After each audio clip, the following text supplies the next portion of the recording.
کام یہ ہے کہ پڑھتے ہیں پھر پڑھاتے ہیں اور شعور اسلامی تعلیمات کی محافظت کرتے ہیں، اسلام کو بگڑنے نہیں دیتے، اسلام کے اصولوں کو ضبط نہیں ہونے دیتے، اسلامی روایات کا قتل عام نہیں ہونے دیتے۔ اور دوسرے اولیاء کاملین ہیں، یہ اللہ والے ہیں، یہ اولیاء ہیں، ان کا کام کیا ہے؟ یہ دوستو یہ زبان سے بھی تبلیغ کرتے ہیں، یہ نگاہ سے بھی تبلیغ کرتے ہیں۔ جو دل کفر سے بھرے ہوئے تھے، جن دلوں میں نفاق تھا، جن دلوں کے اندر اندھیرے تھے، تاریکیاں تھیں، آپ بتا سکتے ہیں یہ کون سی دھرتی ہے جس دھرتی پہ آپ بیٹھے ہیں؟ یا پاکستان کیا ہے؟ یا پاکستان کا پڑوسی ملک کیا ہے؟ اس کو ہندوستان کہا جاتا ہے۔ کیا کہا جاتا تھا؟ ہندوستان، جہاں ہندو تھے اور ہندو ہی آباد تھے اور بتوں کی پوجا ہوا کرتی تھی، خدا کا ماننے والا کوئی نہ تھا، اللہ کو سجدہ کرنے والا کوئی نہ تھا۔ کیا یہاں پر کوئی رسول آئے ہیں، پیغمبر آئے ہیں، نبی آئے ہیں جنہوں نے اتنے بڑی سلطنت کو اور اتنی بڑی انسانیت کو اللہ کی توحید سکھائی ہے اور نبی کا کلمہ پڑھایا ہے؟ دوستو نہیں، بلکہ نبی پاک علیہ السلام نے تو مکہ پاک اور مدینہ سے پیغام دیا تھا، اس پیغام کو لے کر عرب سے اٹھا کر ہندوستان کی دھرتی پر مسلمستان بنانے والے اگر ہیں تو اولیاء کاملین ہیں۔ یہ اولیاء کی بہار ہے جنہوں نے نکاحوں سے تبلیغ کی ہے، جنہوں نے دل بدلے ہیں، لاکھوں کی تعداد میں لوگوں کو محمد عربی صلی اللہ علیہ وسلم کا کلمہ پڑھایا ہے۔ اللہ اکبر و کبیرہ۔ آؤ سنیے گا دوستان گرامی، حضرت غوث اعظم شیخ عبد القادر جیلانی رضی اللہ تعالیٰ عنہ، آپ کی کرامات بہت زیادہ ہیں، آپ کو اللہ نے مقام بہت بڑا عطا فرمایا ہے۔ اولیاء کاملین کی گردنوں پہ سیدنا غوث اعظم شیخ عبد القادر جیلانی کا ہمیں قدم نظر آتا ہے۔ علم و فضل و کمال کے اندر اللہ پاک نے آپ کو اولیاء کا سردار بنایا ہے، آپ کو سلطان الاولیاء کا لقب عطا فرمایا ہے۔ دوستو ہر حوالے سے ایک بہت بڑا نام ہے حضرت غوث اعظم شیخ عبد القادر جیلانی رضی اللہ تعالیٰ عنہ کا، لیکن یہ جہد بھی دیکھیے، اس حوالے سے بھی نظارہ کیجئے کہ سرکار غوث اعظم شیخ عبد القادر جیلانی جہاں جہاں جاتے ہیں وہاں پر کرامات کے علاوہ حضرت غوث اعظم جس بستی میں جاتے ہیں، جس آبادی میں جاتے ہیں، پوری آبادی کو، پوری قوم کو اور پورے علاقے کو میرے آقا محمد مصطفیٰ کا کلمہ پڑھایا کرتے ہیں۔ تو یہ بات ماننا پڑے گی کہ یہ کلمہ ایمان کا نور آج تک چل رہا ہے تو ان اولیاء کرام کی قدموں کی برکت سے چل رہا ہے۔ ہم اس عظیم درس کا اور عظیم خان کا نقش بندیہ پر حاضر خدمت ہیں۔ وہ کون ہیں؟ حضرت مجدد الفسانی الشیخ احمد فاروقی سرہندی رضی اللہ تعالیٰ عنہ۔ جب دین اکبری کی بنیاد رکھی گئی، دین اکبری کیا تھا؟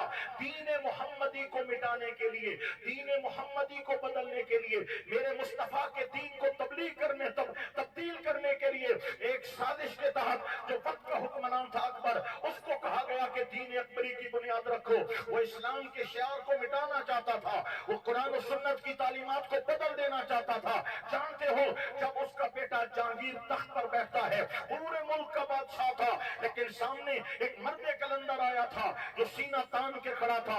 دنیا اس کو امام ربانی مجدد الفسانی الشیخ احمد فاروقی سرہندی رضی اللہ تعالیٰ عنہ کے نام سے یاد کرتی ہے۔ آپ کو کہا گیا گردن جھکانا پڑے گی، فرمایا یہ گردن صرف اللہ کو جھکنے والی ہے۔ دین اکبری میں گردن جھکائی جاتی ہے بادشاہ کو، فرمایا وہ تمہارا دین اکبری ہوگا، میں دین محمدی کا پرچم اٹھا کے آیا ہوں، میں دین محمدی کا پرچار کرنے آیا ہوں۔ دو آدمی گردن پکڑتے ہیں، زور لگا کے آپ کی گردن کو جھکانے کی کوشش کرتے ہیں، منہ اور ناک سے خون بہتا ہے، فرمایا میری گردن نہیں جھکے گی۔ آپ کو جیل میں ڈال دیا گیا۔ مجدد الفسانی لاکھوں مریدوں کے سر پر آپ کا ہاتھ ہے۔ حضرت شیخ احمد فاروقی سرہندی بہت بڑی ہستی ہے، سلسلہ نقشبند کا روشن آفتاب ہے۔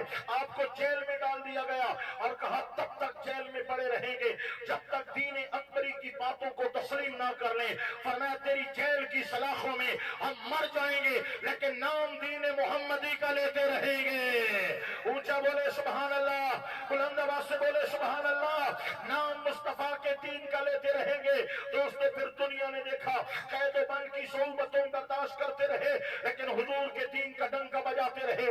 ایک وہ وقت آیا جب بادشاہ ने अपने वजीर से कहा जाओ और उससे पूछ कर आओ क्या वाकई वो दीन के लिए, दीन का दर्द है उसके सीने में, उम्मत का गम है उसके सीने में, या ये सब तख्ते शाही के लिए कर रहा है। बादशाह ने कहा उससे पूछो, अगर तुम तख्त पर बैठना चाहते हो, बादशाह बनना चाहते हो, तो रात को मैं बादशाह की गर्दन काट कर तुम्हारे कदमों में डाल दूंगा, लेकिन तुम्हें तख्त संभालना होगा, हिंदुस्तान का बादशाह बनना होगा।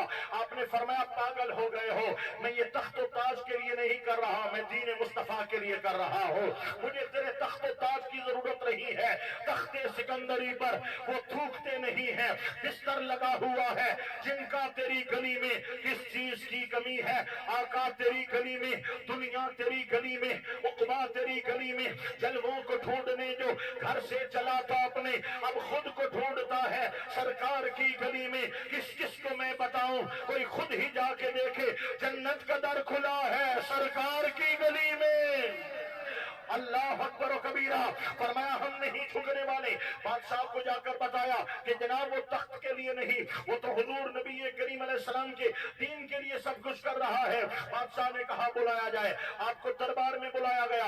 बादशाह अपना तख्त छोड़ देता है, आपको तख्त पे बिठाता है, आपके सामने बैठता है, आपके हाथ में हाथ देता है, दस्तबोसी करता है और कहता है हुजूर मैंने समझा था कि आप जिस तरह मेरे दरबारी मौलवी हैं उसी तरह आप कुछ मर्तबा हासिल करना चाहते हैं, लेकिन आज आपने मेरे दिल की कायनात बदल दी है, क्योंकि आप दीन मोहम्मदी की बात कर रहे हैं।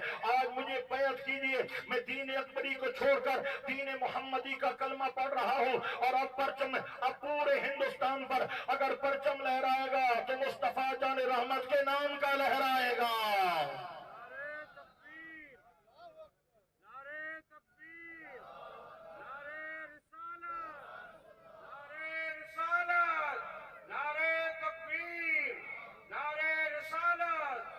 ये बुजुर्ग आलिम दीन है उस्तादुल उलमा अल्लामा गुल हसन नईमी साहिब, और ये इतनी मोहब्बत से दाद दे रहे हैं और आप इतने मजे से जो है वो जवाब दे रहे हैं। जरा जज्बात में जवाब दीजिएगा ना, पता चले कि आप वाकई हुजूर की मोहब्बत में गुम बैठे हैं। जरा ऊंचा जवाब दीजिए।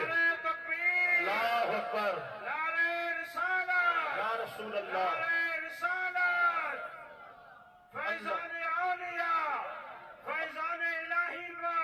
दोस्तों अब गुजारिश ये है कि ये बात मानना पड़ेगी कि आज तक अगर इस्लाम अकीदा और दीन जिंदा है तो ये फैजान औलिया है, ये औलिया किराम की बरकत है, ये उलमाए किराम की मेहनतें हैं। और ये भी मैं चंद लफ्जों में बयान करूं, फिर मैं अगली बात आपकी खिदमत में पेश करूं।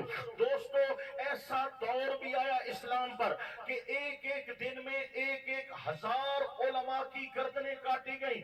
ऐसा दौर भी आया कि बड़े बड़े कुतुब खाने जिनमें लाखों किताबें मौजूद थी उनको जला दिया गया या दरिया में बहा दिया गया। ऐसा वक्त भी आया कि जब इस्लाम का नाम लेना या कलमे का नाम लेना जुर्म समझा जाता था, जेलों में डाला जाता था। अरे ऐसा दौर भी आया जब उलमा को पकड़ के आग में जिंदा डाल दिया गया या दहकते हुए अंगारों पर लिटा दिया गया। उनकी चर्बियां पिघलती रही, वो तड़पते रहे और उनको एक जुमला कहलाते थे कि मुस्तफा करीम के दीन के खिलाफ हुक्म शाया कर दो, शरीयत को बदलने में हमारी मदद करो, सुन्नत की तब्दीली में हमारी मदद करो, दीन के कानून को बदलने में हमारी मदद करो। लेकिन उन उलमाए रब्बानीयीन और औलियाए कामिलीन को हजार बार हम सलामे नियाज पेश करते हैं जो जल गए, जो कोयलों पर अंगारों पर दोस्तों जल जल के जाने दे गए, जिनकी लाशों को दरख्तों पे लटका दिया गया, जिनकी गर्दनों को काट के खोपड़ियों के मीनार बनाए गए, जिनके सामने उनकी औलादों को जिंदा जला दिया गया, जिनके घरों को मिस्मार कर दिया गया, जिनकी कायनात लूट ली गई, लेकिन सब कुछ लुटा के उन्होंने कहा हम पूरी कायनात कुर्बान कर देंगे लेकिन दीन मोहम्मदी पे पहरे देंगे, दीन मोहम्मदी पे पहरे देंगे। लोगों अगर उलमा डगमगा जाते, औलिया डगमगा जाते, वक्त के जालिम हुक्मरानों के सामने ये सरनिगू हो जाते, तो आज क्यों हमारे अंदर कलमे की दौलत ना होती, ईमान की रोशनी ना होती, आज कुरान की बहारें ना होती, आज मुस्तफा नबी पाक अलैहिस्सलाम की मोहब्बत की सदाएं ना गूंज रही होती, आज पूरी कायनात में मुस्तफा जान रहमत पे लाखों सलाम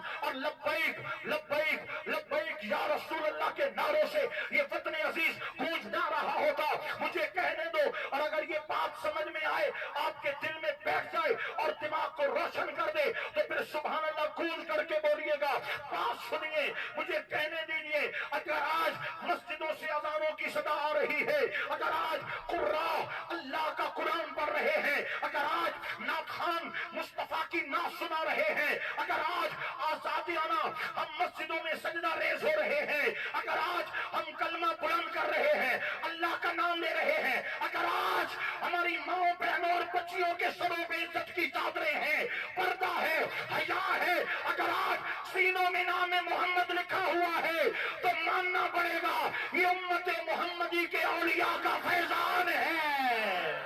गुलाम है, गुलाम है, गुलाम है, गुलाम है, गुलाम ये रसूल में, गुलाम ये रसूल में, मौत भी कबूल है, गुलाम ये रसूल में, मौत भी कबूल है। ताजदारे खत्म नबूवत, जिंदाबाद जिंदाबाद, हाफिला के हाजिरा, जिंदाबाद जिंदाबाद, खत्म नबूवत, जिंदाबाद जिंदाबाद।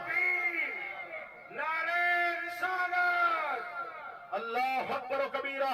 इस हवाले से एक और गुजारिश करता चला जाऊं, मैं अगली बात की तरफ जाना चाहता हूं, फिर कोई ना कोई बात मेरे जहन में आ जाती है। सामिन मोहतरम, आज मुल्क के पाकिस्तान के अंदर एक आईन हमारे पास मौजूद है जिसको आईन तहफ़्फ़ुज़ खत्म नबूवत कहा जाता है।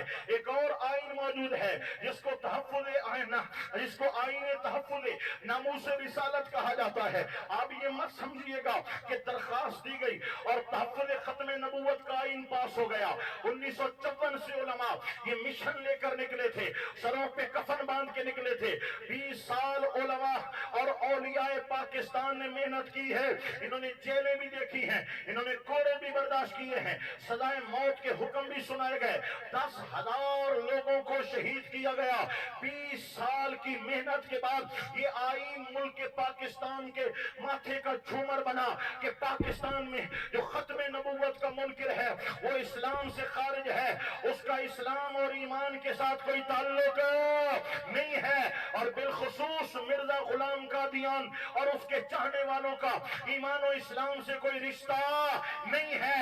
ये आईन इतना सौखा नहीं बना, इतना आसान नहीं बना, इसके लिए मेहनत हुई है, कुर्बानियां दी हैं। तो कहना पड़ेगा उस दौर से लेकर इस दौर तक, हाँ, मदीना से लेकर बगदाद तक, और बगदाद से लेकर अजमेर तक, और अजमेर से लेकर सरहंद तक, और सरहंद से लेकर लाहौर तक, और लाहौर से लेकर ये सिंध तक, जहां जहां आज इस्लाम और ईमान का फैज़ नजर आ रहा है, ये उलमाए हक्का, आले सुन्नत व जमात और मुस्तफा की उम्मत के औलिया का फैजान नजर आ रहा है। लोगों, इस बात में कोई शक व शुबा नहीं है, औलिया हमारे मोहसिन हैं, उलमाए हक्का अहले सुन्नत व जमात हमारे मोहसिन हैं। ये बात भी मैं गुजारिश कर दूं, उलमा बहुत हैं, उलमा बहुत हैं, हर तबका में उलमा मौजूद हैं। आप कहेंगे ये भी आलिम है, ये भी आलिम है, ये भी आलिम है, हम किसकी माने? ये बात याद रखना, पूरी तारीख इस्लाम उठाकर देख लो, आपको दो बड़े फितने नजर आएंगे और एक जमात का नाम चमकता दमकता नजर आएगा। दोस्तों, मैं चैलेंज से कहता हूं, आप पिछली सदी में चले जाए, पिछली सदी में चले जाए, उससे पिछली सदी में चले जाए, आप 10वीं सदी में चले जाए, 5वीं सदी में चले जाए, आप पहली सदी में चले जाए, हर सदी की बात कर रहा हूं। जिस सदी की किताबें उठाकर देखोगे आपको दो फितनों का नाम नजर आएगा, एक जमात का नाम नजर आएगा। आप मेरी बात समझ रहे हैं? समझ रहे हैं? जरा ऊंचा बोलिए सुभान अल्लाह। आपको दो फितने नजर आएंगे, एक जमात नजर आएगी, एक फितने का नाम राफजियत है, एक फितने का नाम खारजियत है। ये दो बड़े फितने हैं। राफजियत का माना क्या है, खारजियत का माना क्या है, मैं यहाँ पर मुख्तसर से वक्त में इसकी तफसील नहीं बयान कर सकता, लेकिन इतना गुजारिश जरूर कर सकता हूँ, इनकी मोटी मोटी निशानियां क्या हैं। राफजी कौन है? जो नबी करीम सरकार दो आलम अलैहिस्सलातु वस्सलाम के असहाब के दुश्मन हैं, जो हुजूर के सहाबा किराम के गुस्ताख हैं, सहाबा किराम के बेअदब हैं, उनको राफजी कहा जाता है। नाम मोहब्बत अहले बैत का नाम देते हैं, आले नबी की मोहब्बत की बात करते हैं, आले नबी की मुहिब होने की बात करते हैं, लेकिन जबानों से और दिल दिमाग से नबी पाक के सहाबा